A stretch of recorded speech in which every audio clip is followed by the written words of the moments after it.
आज हम फ्लिपकार्ट की मार्केटिंग के पीछे की दुनिया में झांकने वाले हैं। समझने की कोशिश करेंगे कि कैसे कुछ विज्ञापनों को देखकर ऐसा लगता है कि वो हमारा मन पढ़ रहे हैं। अच्छा, कभी ऐसा हुआ है कि ऑनलाइन कुछ ढूंढा हो, मान लेते हैं कोई नया फोन, और फिर अगले कई दिनों तक जहां भी देखो, जिस भी वेबसाइट या ऐप पर जाओ, बस उसी फोन के विज्ञापन पीछा करने लगते हैं। देखिए, ये कोई इत्तेफाक बिल्कुल नहीं है। इसके पीछे एक बहुत सोची समझी, एक बहुत पावरफुल व्यवस्था काम करती है। एक ऐसा सिस्टम जिसे हमारी ऑनलाइन आदतों को ट्रैक करने और उन्हें समझने के लिए ही डिजाइन किया गया है। जी हाँ, हम बात कर रहे हैं डिजिटल मार्केटिंग साइकोलॉजी की। चलिए थोड़ा और अंदर चलते हैं और देखते हैं कि ये सब असल में होता कैसे है। तो इस पूरी कहानी की जो जड़ है वो शुरू होती है एक ऑनलाइन किताबों की दुकान की एक बहुत बड़ी लड़ाई से। बात है साल 2007 की। फ्लिपकार्ट ने एक साधारण सी ऑनलाइन किताबों की दुकान के तौर पर अपना सफर शुरू किया, लेकिन फिर क्या हुआ, बाजार में Amazon जैसा एक बहुत बड़ा प्लेयर आ गया और बस देखते ही देखते कंपटीशन इतना बढ़ गया कि सबको लगा भाई ये छोटी सी कंपनी तो अब खत्म। लेकिन यहीं से पूरा खेल पलट गया। कंपनी ने अपनी स्ट्रैटेजी को एक बिल्कुल नया मोड़ दिया, और वो मोड़ था साइकोलॉजी, यानी मनोविज्ञान की तरफ। अब उनका टारगेट सिर्फ सामान बेचना नहीं रहा, उनका असली टारगेट बन गया था खरीदार का दिमाग, उसे समझना, उसे अपनी तरफ खींचना। और सच कहूं तो ये एक गेम चेंजिंग मूव था। तो सवाल ये है कि इस दिमागी खेल के पीछे वो कौन से राज हैं? चलिए एक एक करके इन 4 बड़े सीक्रेट्स को समझते हैं।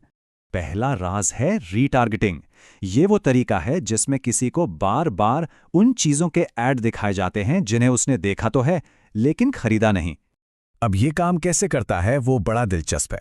देखिए, सबसे पहले कोई यूजर एक प्रोडक्ट देखता है, फिर मान लीजिए वो बिना खरीदे वेबसाइट बंद कर देता है, और बस इसके ठीक बाद वही ऐड सोशल मीडिया पर दिखने लगता है, फिर वीडियो साइट्स पर दिखने लगता है। मतलब एक तरह से ये ऐड हमारा पीछा करता है। और मजे की बात यह है कि इसका मकसद भी यही है। अब आते हैं दूसरे सीक्रेट पर। कभी सोचा है कि जब भी हम कुछ भी सर्च करते हैं तो फ्लिपकार्ट लगभग हमेशा रिजल्ट्स में ऊपर ही क्यों दिखता है? तो इसका राज है SEO, यानी सर्च इंजन ऑप्टिमाइजेशन। फ्लिपकार्ट क्या करता है, वो हर मुमकिन सर्च के लिए लाखों पेज बना देता है। मतलब कोई 15,000 के अंदर सबसे अच्छा फोन सर्च करे या बच्चों के लिए लाल जूते, हर चीज के लिए एक डेडिकेटेड पेज तैयार रहता है। इससे सर्च इंजन को लगता है कि यही सबसे काम का नतीजा है और वो उसे टॉप पर दिखा देता है।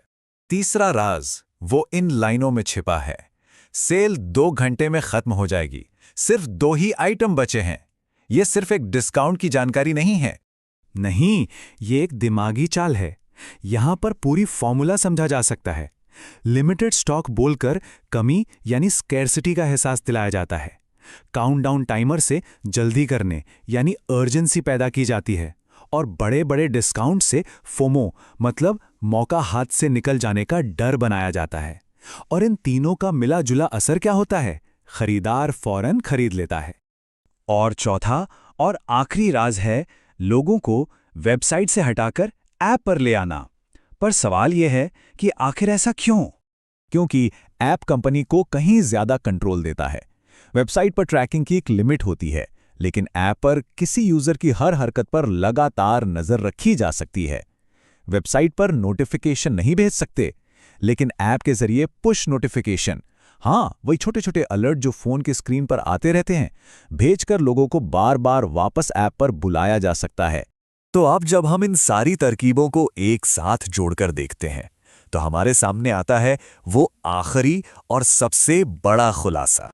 आज के दौर में फ्लिपकार्ट सिर्फ एक ऑनलाइन स्टोर नहीं है, वो उससे कहीं ज्यादा बन चुका है। ये असल में एक डेटा मशीन है। एक ऐसी मशीन जो एक यूजर के हर एक क्लिक को, हर एक सर्च को, उसकी हर एक दिलचस्पी को समझती है, उसे एनालाइज करती है। तो यहां पर समझने वाली बात यह है कि कंपनी का असली प्रोडक्ट अब सिर्फ सामान नहीं है, बल्कि वो डेटा है जो ये बताता है कि लोग क्या चाहते हैं, कब चाहते हैं, और उन्हें वो चीज खरीदने के लिए कैसे तैयार किया जा सकता है।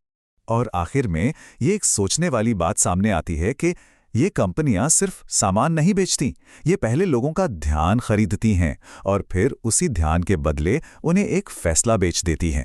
और ये वो मॉडल है जिसने ऑनलाइन खरीदारी की दुनिया को हमेशा हमेशा के लिए बदल कर रख दिया है।